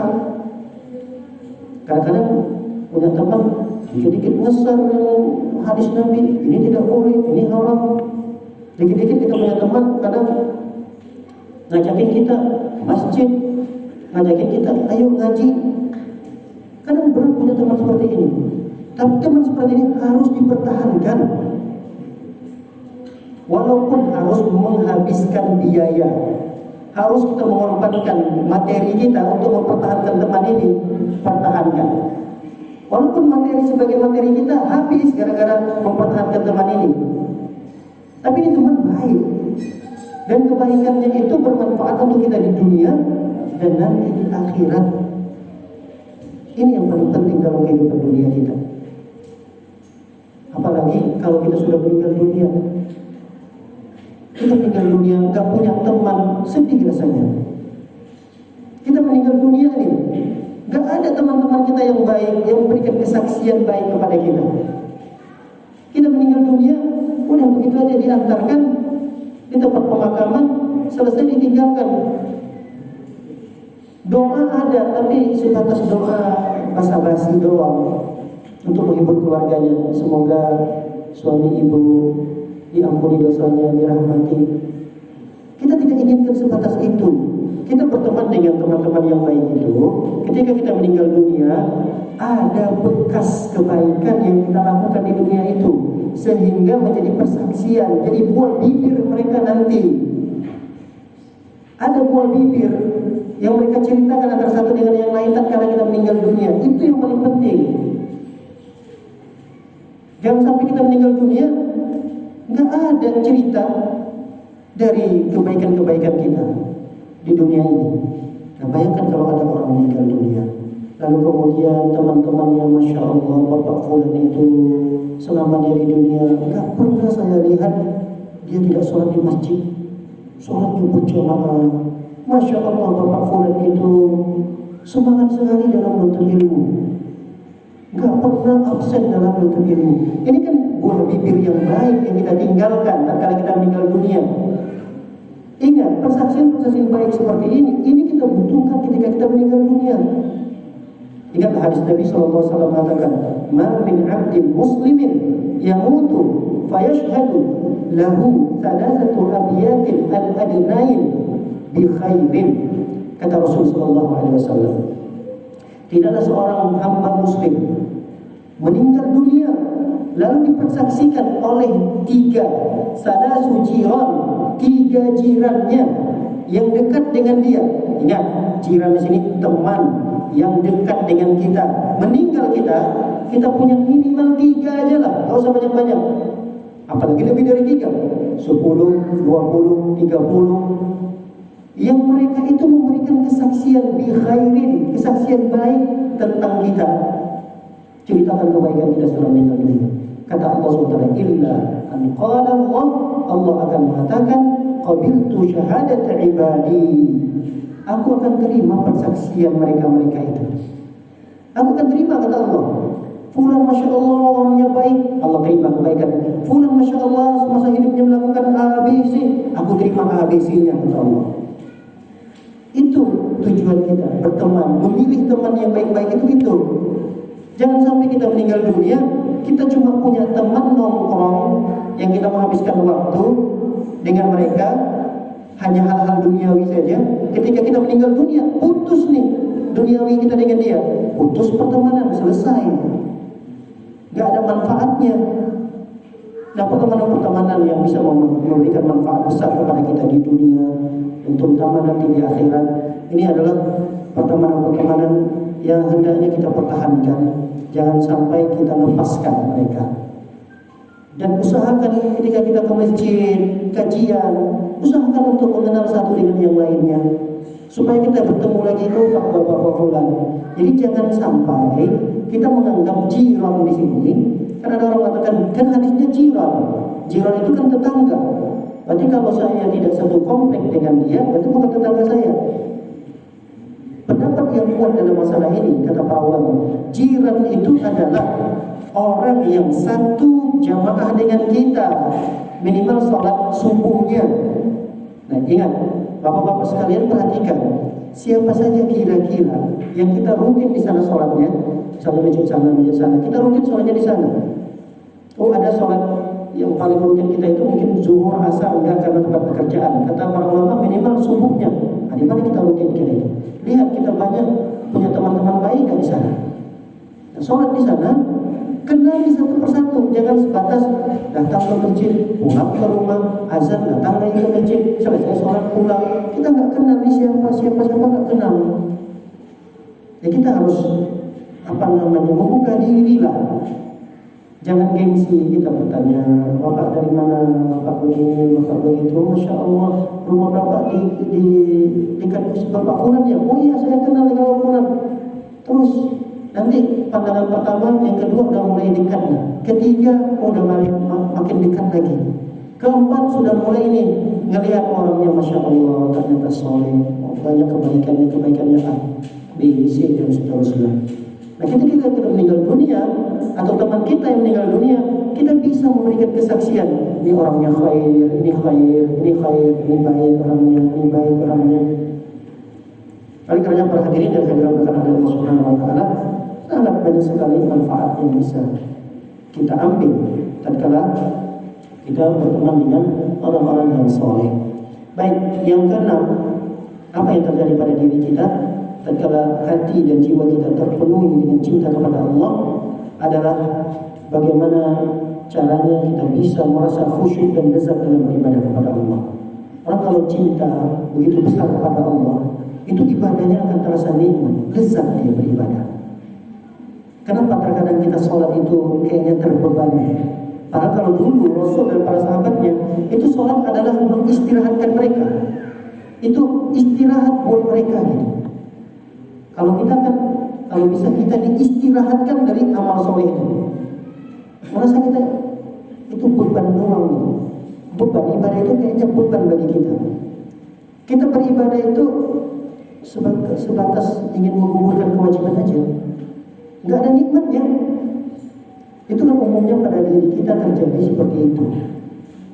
Tapi kalau orang yang begitu besar kecintaannya kepada Allah, seberat apapun ibadahnya itu ringan terasa. Perhatikan beberapa kejadian pada para sahabat. Bagaimana sahabat itu bisa menikmati ibadah dalam kondisi mereka terluka. Ada sahabat yang ketika menjaga perbatasan agar musuh tidak masuk ke daerah kaum muslimin, yang mereka isi jaga malam itu mereka isi dengan sholat malam. Dari kejauhan musuh melihat ini ada orang yang terus berjaga dan dia isi waktunya dengan sholat malam. Dari kejauhan musuh ini melesatkan satu anak panah, kena pada sasarannya. Sahabat yang sedang sholat tadi, tertancap anak panah itu pada badannya. Lalu kemudian dia tetap menyempurnakan sholat, rukuk lagi, dia sujud lagi, diambil anak panah yang kedua, dilepaskan, kena lagi pada sasarannya, tertancap dua anak panah pada badannya, 3, 4 dan seterusnya. Tapi dia tetap terus melanjutkan sholatnya. Bisa kita bayangkan gimana dia menahan rasa sakit dalam kondisi dia tetap sholat. Kalau kita kan, Masya Allah, gimana caranya dia bisa tetap menyempurnakan dan menyelesaikan sholatnya dalam kondisi dia terluka? Ini kan suatu hal yang luar biasa terjadi. Itu di benak kita, pemikiran kita seperti itu. Tapi itulah yang terjadi para sahabat. Saking mereka bisa menikmati ibadah yang mereka lakukan. Padahal temannya yang sedang istirahat mengatakan, kenapa kamu tidak bangunkan saya? Kalau ada sesuatu, mungkin anak panah yang pertama mengenai dia, itu kan sebenarnya dia bisa bangunkan temannya yang sedang istirahat, supaya temannya membantu, mengejarkah, sehingga dia tidak kena anak panah yang kedua, ketiga dan seterusnya. Apa jawaban dia? Saya tidak ingin terputus dari nikmatnya beribadah kepada Allah Subhanahu wa taala. Dia merasa nikmat sekali beribadah salat malam itu sujudnya, sehingga rasa sakit sekian banyak anak panah tertancap pada tubuhnya tidak terasa sedikit pun.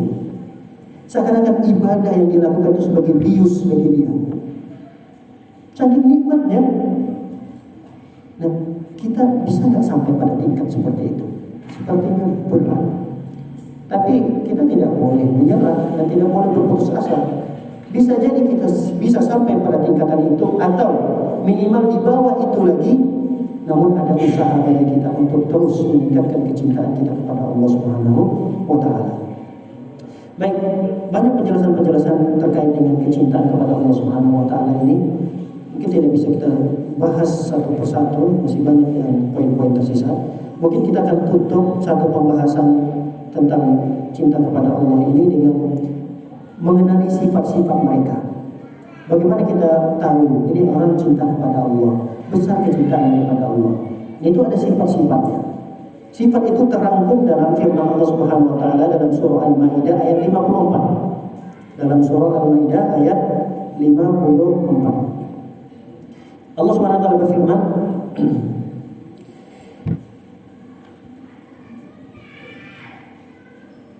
surah apa tadi? Baik, saya cari dulu. Ya. A'udzu billahi minasyaitonir rajim. Ya ayyuhalladzina amanu may yartadda minkum an dinihi fasawfa ya'ti Allahu biqaumin yuhibbuhum wa yuhibbunahu adillatin 'alal mu'minin 'izzatin 'alal kafirin yujahiduna fi sabilillah wa la yakhafuna lawmata la'im dzalika fadlullahi yu'tihi man yasha wallahu wasi'un 'alim. Di sini kalau kita simpulkan bahwa ada 4 sifat yang dimiliki oleh orang-orang yang mencintai Allah. Sifat yang pertama kata Allah Subhanahu wa taala, ya ayyuhalladzina amanu may yartadda minkum an dinihi fasawfa ya'ti Allahu biqaumin. Wahai orang-orang beriman, jika ada di antara kalian yang murtad keluar dari agama Islam, maka Allah akan gantikan dengan sekelompok kaum. Sekelompok kaum ini sifatnya yuhibbuhum wa yuhibbunahum. Sekelompok kaum ini adalah orang yang dicintai oleh Allah dan mereka ini mencintai Allah. Yang mereka memiliki sifat yang pertama, azillatin 'alal mu'minin. Mereka itu bersikap lemah lembut kepada sesama muslim, sesama mukmin. Mereka itu sikapnya lembut, santun, rendah hati. Tidak sebaliknya. Kadang kita sama-sama muslim luar biasa, galaknya luar biasa. Dan itu terjadi pada saudara-saudara kita. Betapa banyak orang yang musuhnya besar kali dengan dakwah-dakwah seperti yang kita sekarang hidupkan ini. Padahal mereka adalah ahlu sunnah. Walaupun mungkin ada beberapa perkara yang mereka tidak sesuai dengan ahlu sunnah, ada beberapa perkara yang mereka menyelisih ahlu sunnah. Tapi kita meyakini mereka adalah secara umum ahlu sunnah. Mungkin ada beberapa perkara yang dikritik, yang dinasihati oleh ustaz-ustaz kita, itu dijadikan suatu perkara yang besar sehingga menyebabkan mereka benci dengan kita sama mukmin. Kita menjelaskan kesalahan-kesalahan mereka itu bukan karena kita benci. Itu bentuk sayang kita, cinta kita kepada mereka. Tapi mereka menganggap itu adalah perkara yang kita lakukan, wah kita ini membenci mereka. Sehingga sikap mereka luar biasa dengan kita. Ada yang sampai membubarkan kajian, ada yang sampai membakar masjid, ada yang sampai menutup pondoknya, ada yang sampai menyerang, ada yang sampai menyakiti. Itu tidak dimiliki oleh seorang mukmin yang dia memiliki kecintaan yang besar kepada Allah. Ini orang yang seperti ini dipertanyakan cintanya. Jangan-jangan kecintaannya sebatas komunitasnya nih, sebatas organisasinya nih yang lebih dia cintai, sebatas kelompoknya ini yang dia cintai. Nah, kalau orang betul-betul mencintai Allah Subhanahu wa taala, maka kepada sesama mukmin walaupun dia beda pemahaman 1, 2, 3 dalam hal fikih atau mungkin dalam hal akidah. Dalam akidah ada perbedaan-perbedaan mungkin dalam masalah sifat-sifat Allah, tapi itu tidak menjadikan sesama kita saling memusuhi. Kita tidak pernah memusuhi mereka, kita tidak pernah sampai membenci mereka.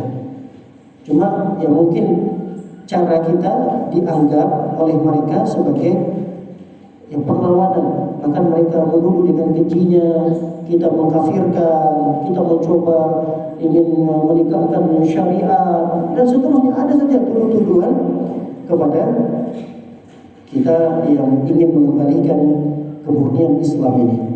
Baik. Sifat yang kedua, kata Allah Subhanahu wa taala, "A'izzatin 'alal kafirin." Ini sifat mukmin yang cintanya begitu besar kepada Allah, yaitu dia bersikap tegas di hadapan orang kafir. Dia merasa mulia. Ini a'izzah. A'izzah itu merasa dirinya mulia. Jangan sampai kita punya teman orang kafir yang derajatnya lebih tinggi memang dari hal dunia. Jangan sampai kita menghinakan diri kita depan mereka. Kita punya izzah, punya kemuliaan. Kita harus tampakkan kemuliaan kita dengan kita meluk agama Islam ini. Bukan artinya kita membenci mereka. Oh, kita harus memerangi mereka. Ini orang kafir ini. Enggak. Ada batasan-batasan yang ditetapkan oleh syariat. Bagaimana kita bermuamalah dengan orang kafir? Ada. Jangan sampai kebencian kita terhadap keyakinannya menjadikan kita mengintimidasi mereka, mengancam mereka, menteror mereka. Enggak boleh. Aizzah itu adalah kita merasa mulia, kita tegas. Dalam hal ini keyakinan kami begini. Silakan Anda meyakini itu, tapi kami dalam Islam tidak boleh ikut serta dalam keyakinan itu. Tegas seperti itu disebut dengan izzah. Izzah. Kita punya izzah dalam Islam ini. Jangan sampai kita terombang-ambing, ikut sana, ikut sini. Itu tidak punya izzah dalam Islam. Lihat seorang sahabat mulia. Kalau tidak salah namanya Sa'ad bin Abi Waqqas. Sa'ad bin Abi Waqqas ini ketika beliau masuk Islam, beliau ini sebelum masuk Islam punya seorang ibu yang begitu besar bakti beliau kepada ibu tersebut. Luar biasa bentuk bakti ini. Sampai beliau masuk Islam, ini mulai khawatir nih ibunya. Sa'ad bin Abi Waqqas masuk Islam, nanti akan berkurang nih baktinya kepada saya. Sehingga ibunya menghalangi, kamu gak boleh ikut agama Muhammad. Kalau kamu tetap memilih ikut agama Muhammad, saya akan mogok makan. Ancaman dari ibunya. Saya gak akan makan. Namanya Sa'ad, seorang anak yang berbakti kepada orang tuanya. Sebelum dia masuk Islam, dia sudah berbakti. Kemudian dia tampakkan baktinya begitu besar tatkala dia sudah masuk Islam. Namun dia mendapatkan ancaman dari orang tuanya sendiri. Kamu kalau tetap berada di agama Muhammad itu, ibu tidak akan makan selama-lamanya sampai mati. Lalu kemudian saat di pagi hari disiapkan makanan sarapan untuk ibunya, dibuang oleh ibunya, nanti disiapkan lagi, tidak dimakan, disiapkan lagi, terus begitu. Lihat bagaimana sikap tegasnya saat kepada ibunya ketika itu yang masih kafir, tegas, tampakkan bahwa dia adalah orang yang mulia. Dengan kemuliaan Islam ini, dia mengatakan kepada ibunya dengan kata-kata yang tegas, tapi tidak sama sekali ada kalimat yang kasar di sana. Tegas tapi tidak kasar. Dia mengatakan, wahai bunda, andai kata engkau ini memiliki 1000 nyawa, 1000 nyawa yang engkau miliki, wahai bunda, satu persatu nyawamu hilang di hadapanku. Hilang satu, sisa, kemudian hilang lagi. Itu tidak akan menggoyahkan keyakinanku untuk tetap berada di agama Muhammad. Kalimat itu tegas sekali. Setelah ibunya mendengar ucapan dan pernyataan anaknya ini, udah tidak ada pilihan lagi. Percuma dia tetap mau makan, karena anaknya sudah mengucapkan, mengutarakan kata yang begitu tegas kepada orang tuanya. Andai kata satu persatu yang dia miliki 1000 nyawa, satu persatu sampai habis sekalipun, sampai yang 999 nyawanya sudah hilang, tinggal satu, itu pun tidak akan menggoyahkan keyakinan saya untuk tetap berada di agamanya Nabi Muhammad SAW. Ini sifat yang harusnya dimiliki oleh orang mukmin tatkala dia benar-benar cinta kepada Allah Subhanahu wa taala. Baik, di antara sifat yang ketiga yang terangkum dalam surah Al-Maidah ini, kata Allah Subhanahu wa taala, yujahiduna fi sabilillah. Jadi sifat orang yang cinta kepada Allah itu adalah orang yang yujahidu fi sabilillah. Mereka itu berjihad di jalan Allah. Tadi berjihad di jalan Allah tadi tidak hanya mengangkat senjata, menerobos saf barisan musuh, tidak. Banyak hal yang bisa kita lakukan untuk menegakkan kalimat Allah Subhanahu wa taala di muka bumi ini. Baik, yang keempat, yang terakhir dari sifat orang-orang yang memiliki kecintaan kepada Allah adalah wala yakhafuna laumata laim. Mereka tidak pernah merasa takut dengan celaan orang yang mencela. Jadi orang yang memiliki cinta yang begitu besar kepada Allah, mereka itu tidak pernah khawatir dengan hardikan, dengan celaan, mungkin dengan ancaman, tidak pernah takut. Ada orang yang mencela, itu ngapain sih kajian-kajian di masjid itu? Itu kan kajiannya bibit-bibit teroris itu, celaan. Dia nyantai aja, menyikapinya biasa-biasa aja. Dianggap itu hanya sekedar angin lewat, dia tetap ngaji. Ngapain sih cara berpakaian seperti itu? Ada segala pakai jenggot-jenggot, kan kelihatannya nggak rapi.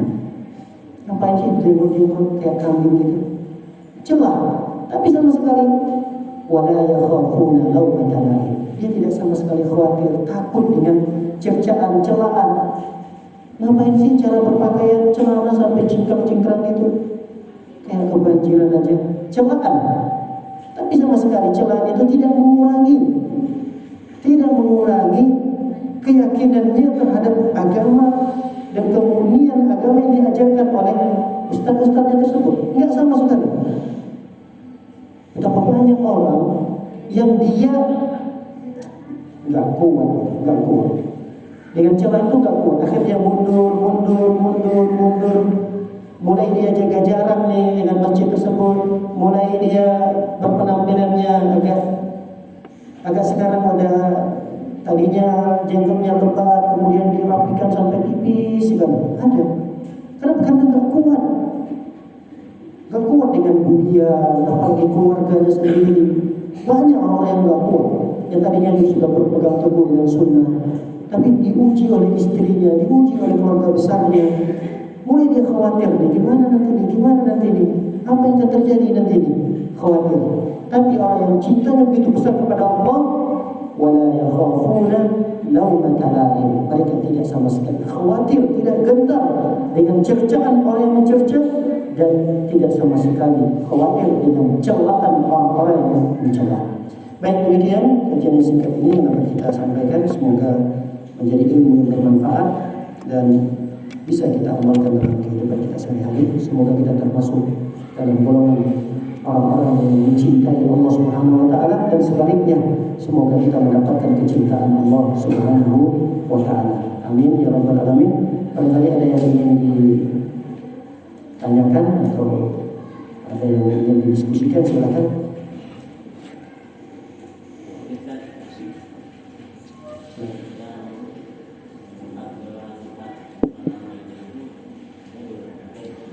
Baru 3. Pertama tadi yang pertama tadi mencintai sama mukmin. Yang kedua merasa mulia, memiliki sifat mulia di hadapan orang kafir, tegas. Itu kedua. Yang ketiga berjihad di jalan Allah.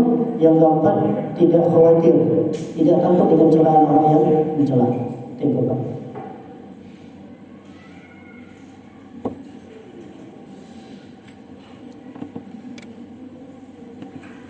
Ada yang ingin ditambahkan lagi?